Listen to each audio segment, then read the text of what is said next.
Bismillahirrahmanirrahim. Assalamualaikum warahmatullahi wabarakatuh kepada semua penonton Sinar Harian di mana jua platform digital kami yang anda gunakan. Sama-sama saya Haizir Osman, kami berada secara langsung untuk membawakan kepada anda Perhimpunan Agung UMNO 2023 yang masuk hari kedua pada hari ini, berlangsung dari 7 hingga 10 Jun. Pada hari ini saudara, kita akan ada perhimpunan melibatkan sayap-sayap wanita, pemuda dan puteri, di mana ketiga-tiga sayap ini akan membincangkan hala tuju mereka masing-masing, terutama sekali persediaan barangkali yang akan mereka bincangkan untuk menuju pilihan raya negeri yang akan diadakan tidak berapa lama lagi. Saudara, bersama-sama saya, di sebelah saya pada ketika ini merupakan Ketua Penerangan Wanita UMNO, Datuk Rosni Zahari. Kita akan tanyakan kepada beliau apakah harapan ataupun expectation sepanjang tempoh Persidangan Agung UMNO ini berlangsung dari semalam hingga hari Sabtu nanti. Datuk, terima kasih atas kesudian. Datuk, apa yang ucapan yang penting yang baru sahaja disampaikan oleh Ketua Wanita sebentar tadi, amanat ataupun pesanan kepada ahli-ahli wanita di seluruh negara?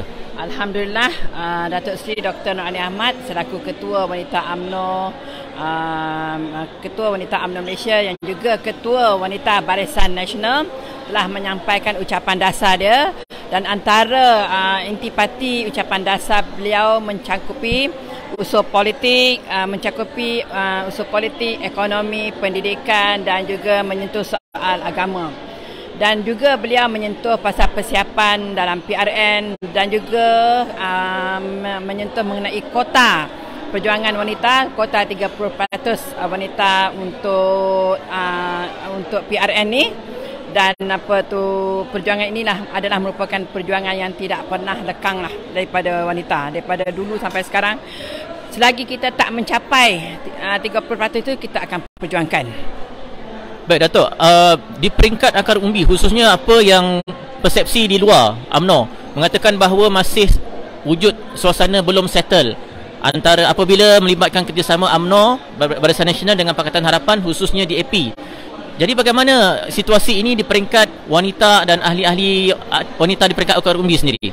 Saya mengambil ia sebagai satu usaha propaganda yang dibuat oleh mereka yang tak senang hati dengan UMNO. Mungkin orang yang dulu dalam UMNO sekarang dah terkeluar daripada UMNO, ataupun orang di luar sana yang cuba nak masuk dalam UMNO tak boleh, dan mereka menggunakan propaganda ini untuk melemahkan UMNO. Pada kami, usaha kami daripada dulu hingga sekarang adalah untuk memperkuatkan UMNO, untuk mengembalikan keyakinan keyakinan rakyat terutamanya Melayu kepada perjuangan UMNO. UMNO berjuang untuk agama, bangsa dan tanah air daripada dulu sampai sekarang. So whatever, apa juga yang kita buat adalah untuk agama, bangsa dan tanah air. Sebab itulah kalau kita tengok daripada akar umbi, kesetiaan ahli-ahli UMNO, orang-orang UMNO ni tidak berubah. Yang berubah, yang membuat propaganda ini adalah orang-orang yang ada ahli UMNO yang ada kepentingan diri sendiri. Bila dia tidak dapat apa yang dia nak tu, ataupun dia telah mencederakan hati ahli-ahli UMNO lain, apabila dia kecewa oleh kerana perbuatan dia sendiri, dia sekarang cuba untuk merosakkan lagi UMNO. Tapi insya-Allah kita ahli-ahli UMNO ni sentiasa berpegang kepada takdir Allah. Kita akan usaha dan kita percaya satu hari nanti Allah akan makbulkan, kerana mungkin juga kita ada yang tidak sempurna kerana kita ni orang biasa, tapi waimah apapun perjuangan kita hanya satu, perjuangan kita untuk agama, bangsa dan tanah air. Abata. Baik Datuk, 7 bulan ataupun 6 bulan lebih telah berlalu selepas pembentukan kerajaan perpaduan melibatkan kerjasama Pakatan Harapan, Barisan Nasional dan lain-lain. Barangkali sebenarnya kerjasama ini masih terlalu baru ataupun masih baby lagi. Bagaimana Datuk melihat kerjasama yang wujud, kejelikitan ataupun get together antara UMNO dan parti-parti lain dalam kerajaan perpaduan? Pada saya, kerjasama ini adalah sesuatu yang baru yang tidak pernah berlaku sebelum ini, ya. Tapi kita kena terima hakikat bahawa UMNO bukannya parti yang kuat macam dulu, ya. Tapi ditakdirkan Allah dengan kuasa 26 kursi UMNO campur dengan Barisan Nasional jadi 30 kursi itu, kita boleh menjadi sebahagian daripada kerajaan. Ini juga kita kena insaf. Dan pembentukan kerajaan perpaduan ini pada saya juga baik untuk masyarakat majmuk di negara kita, kerana di dalam kerajaan perpaduan ini terdapat 19 komponen parti lain, 19. Saya bukan satu atau dua, 19. Jadi kalau dulu kita dengan Barisan Nasional kita ada 13. Sekarang ni dalam kerajaan perpaduan kita ada 19. Jadi saya rasa ini kerajaan yang cukup kuatlah untuk untuk kita pertahankan, dan semua pihak sama ada daripada dalam UMNO, daripada parti-parti lain kena memahami bahawa kita sekarang ni cuba membentuk kestabilan dalam politik.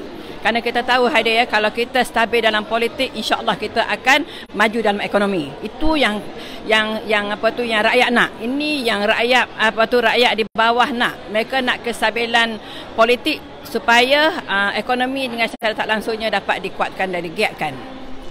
Wujud juga kebimbangan pada masa yang sama, walaupun kita melihat potensi yang ada antara kerjasama tersebut, wujud juga kebimbangan dalam kalangan ahli barangkali. Untuk menjawab kebimbangan tersebut bahawa UMNO kini bekerjasama dengan DAP yang dulu merupakan musuh politik UMNO, bagaimana kita menjawab kebimbangan tersebut? Ahli ni di bawah ni mungkin ada lagi yang masih tidak faham lah. Ada lagi yang masih terdengar hasutan daripada setengah-setengah pihak yang saya kata ada kepentingan tadi.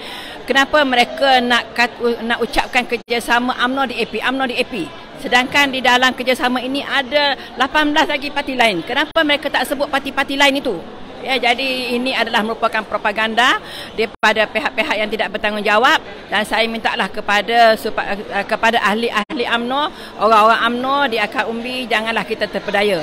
Sama-samalah kita kuatkan kerajaan perpaduan ni, bagi peluang kepada Yang Amat Berhormat Perdana Menteri yang ke-10 ni untuk beliau menstabilkan ekonomi supaya beliau boleh pacukan kestabilkan politik, supaya beliau boleh pacukan ekonomi dengan lebih giat. Ini yang kita nak sekarang. Dan saya minta betul-betul ahli UMNO jangan terpengaruh dengan dakwah yang dibawa oleh pihak yang tidak bertanggungjawab, yang nak memecah belahkan keharmonian, kesejahteraan rakyat Malaysia ni.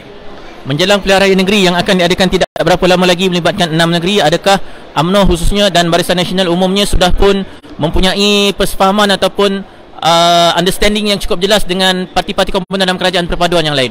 InsyaAllah saya difahamkan beberapa perundingan telah pun dibuat, dan kita hampir mencapai lebih daripada 95%, hampir mencapai pembahagian kerusi-kerusi. Dan kita macam kami ahli-ahli UMNO ni akur sahaja dengan apa keputusan yang dibuat oleh pucuk pimpinan parti, dan insyaAllah kita boleh cuba selesaikan. Baik, Datuk, soalan terakhir.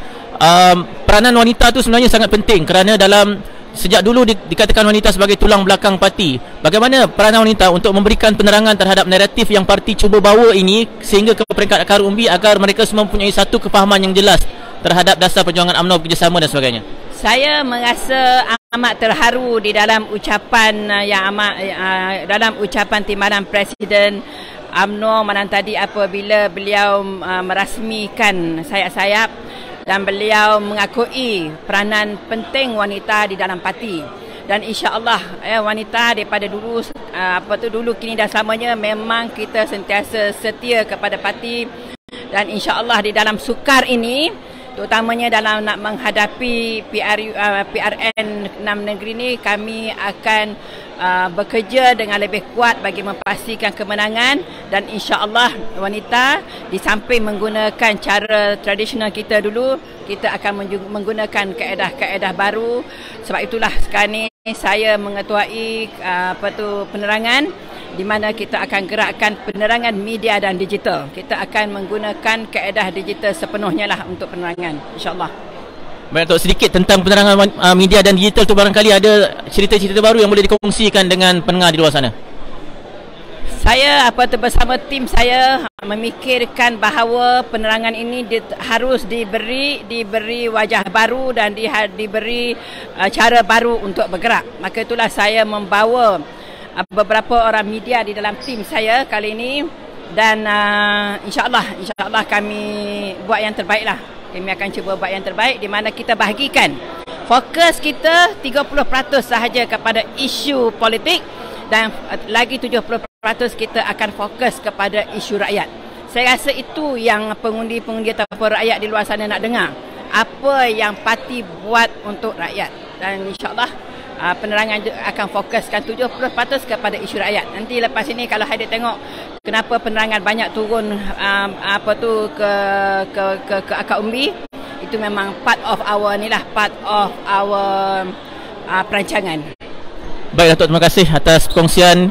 Pada semua pendengar Sinar Harian, kita akan terus bawakan kepada anda perkembangan-perkembangan terkini yang berlaku di WTC Kuala Lumpur tentang Perhimpunan Agung UMNO yang berlangsung daripada hari semalam sehingga ke hari Sabtu nanti. Teruskan kesetiaan anda bersama Sinar Harian sehingga kita berjumpa lagi. Petang nanti akan ada forum Sinar Live bersama Wakil Exco Pemuda Malaysia. Kita akan bawakan kepada anda juga.